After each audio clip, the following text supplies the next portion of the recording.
Welcome to our channel. अगर आप जानना चाहते हैं कि कौन कौन सी ट्रेनें रद्द हो गई है या अभी तक आपको सरकार के फ्री राशन का लाभ नहीं मिला है, या अगर आप जानना चाहते हैं कि जो पीएम केयर का जितना पैसा था वो कहां खर्च हुआ, तो ये वीडियो सिर्फ आपके लिए है। तो बिना स्किप किए इसको एंड तक देखें। तो स्टार्ट करते हैं अपना पहला न्यूज। पहली न्यूज आ रही है रेलवे से। आपको बता दें कि जिन लोगों ने लॉकडाउन के पहले ट्रेन का रिजर्वेशन किया था, उन सभी पैसेंजर के 30 जून तक का टिकट कैंसिल कर दिया गया है। यानी अगर आप नियमित चलने वाले ट्रेनों में 30 जून या उससे पहले का टिकट बुकिंग किए हैं तो आपका बुकिंग कैंसिल हो जाएगा और इसका जो पैसा है आपको अपने सीधे बैंक खाते में या टिकट काउंटर से रिफंड हो जाएगा। लेकिन जो श्रमिक ट्रेन या 12 तारीख के बाद से जो स्पेशल ट्रेनें चलाई गई है, उसके टिकट पर इस पुराने टिकट का कोई भी इम्पैक्ट नहीं आएगा। यानी अभी का जो भी टिकट काटा जाएगा वो कैंसिल नहीं हुआ है, इसे याद रखें।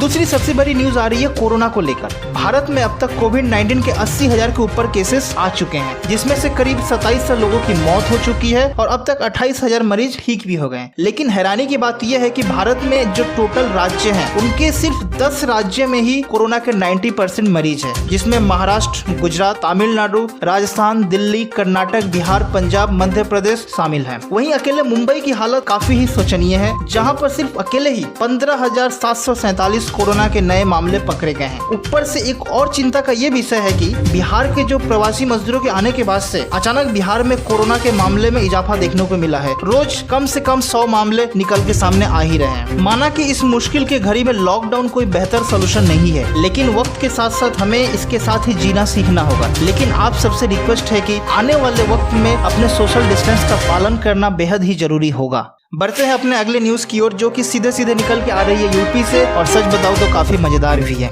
योगी आदित्यनाथ की सरकार ने लोगों को लूटने का हर एक हद को पार कर दिया। जी हाँ दोस्तों, पहले तो इन्होंने श्रम कानून को हटाया, जिसके तहत जितने भी श्रमिक थे उनकी सेफ्टी चली गई। फिर सरकारी कर्मचारी के मिलने वाले भत्ते को हटा दिया और अब नई आफत को लेकर लोगों के सामने आए हैं। जी हाँ दोस्तों, आपने सही सुना, एक नई लूट। अच्छा, मैं आपसे एक सवाल पूछता हूँ, अगर आपको कार में बैठकर 250 किलोमीटर तक का सफर करना हो तो आप कितना किराया दे सकते हैं? मेरे हिसाब से शायद 1000 रुपए, 2000, 3000 दे देंगे। उससे ज्यादा क्या कोई दे सकता है? नहीं ना दे सकता। लेकिन भाई साहब, यूपी की सरकार की तो जय हो, सीधे सीधे 10,000 का किराया मांग लिया। जो भी भारतीय बाहर देश से इंडिया वापस लौट रहा है और एयरपोर्ट से अपने घर जाना चाहता है, चाहे वो आगरा हो, फरीदाबाद हो, उनको 10 से 12,000 पे करना होगा 250 किलोमीटर के अंदर में अगर उनका घर हो तो। अगर उससे ज्यादा होता है तो पर किलोमीटर के लिए 50 रुपए एक्स्ट्रा चार्ज होगा। और भाई साहब, कहानी यहीं पर खत्म नहीं होती, अभी और भी चीज आगे है। एक बस में एक सीट लेने के लिए आपको 1320 रुपए पे करना होगा सिर्फ 100 किलोमीटर के लिए। और यही अगर 100 किलोमीटर से ज्यादा हो जाता है तो आपको करीब करीब 2 गुना किराया देना होगा, वो भी नॉन एसी में। मुझे तो लगता है कि इस पैसे से मैं ट्रेन से दिल्ली से लखनऊ के बीच में 3 से 4 बार अप एंड डाउन कर लूंगा। कमाई तो खत्म हो गई, ऊपर से ये सरकार लूटने में लगी है, चाहे चलो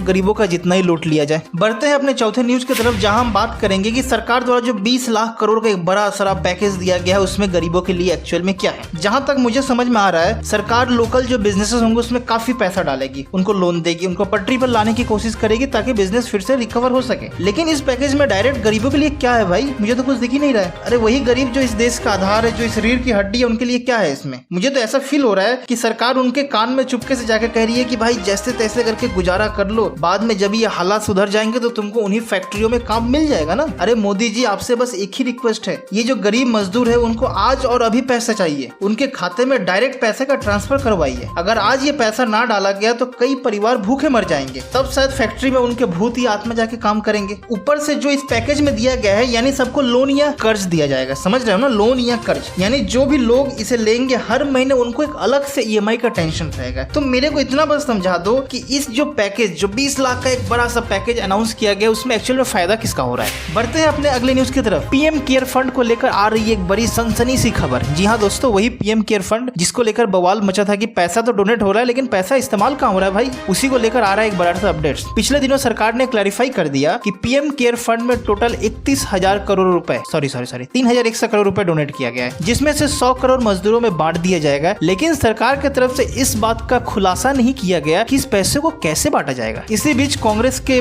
फाइनेंस मिनिस्टर पी चिदम्बरम उंगली घुसाते हुए एक सनसनी बयान दिया। कहा, भाइयों मतलब उन प्रवासी मजदूरों, कंफ्यूज मत होइए, क्योंकि इस पैसों को राज्य के सरकार में बांटा जाएगा। वहां से आपको लाने में, आपको खिलाने में, आपके दवा में जितना खर्च हुआ ना, ये सारा 1000 करोड़ से ही पेमेंट दिया जाएगा और आपके हाथ में एक चवन्नी भी नहीं आएगी। तो आई होप आपको क्या लगता है, इन पैसों को कैसे खर्च किया जाएगा, कमेंट करके बताएं आपकी जो भी राय हो। अगली न्यूज आ रही है फिर से रेलवे की तरफ से। रेलवे ने 12 मई को जिन स्पेशल ट्रेनों को चलाया था वो सारी की सारी एसी ट्रेनें थी जिनका किराया काफी हाई था, इसलिए एक मिडिल क्लास या एक गरीब फैमिली के लिए इसको अफोर्ड कर पाना काफी मुश्किल था। तो उन्हीं भाइयों के लिए एक अच्छी खबर आ रही है निकल के। खबर ये है कि रेलवे ने फिर से अनाउंस किया है कि 22 मई से मेल और एक्सप्रेस दोनों ट्रेनें चलाई जाएगी और उनका जो टिकट होगा वो आज यानी आप 15 मई से काट सकते हैं। आपको बता दें कि ये जो जितनी भी ट्रेनें काटी जाएंगी इनमें कोई वेटिंग टिकट नहीं होगा, सबके सब कंफर्म टिकट मिलेंगे। ओके, लेकिन किराया कितना होगा, किन किन जगहों पर रुकेंगे, इनके बारे में अभी तक कोई खुलासा नहीं किया गया है। उसके लिए आपको आरसीटीसी की वेबसाइट में अपडेट मिल जाएगा बाद में।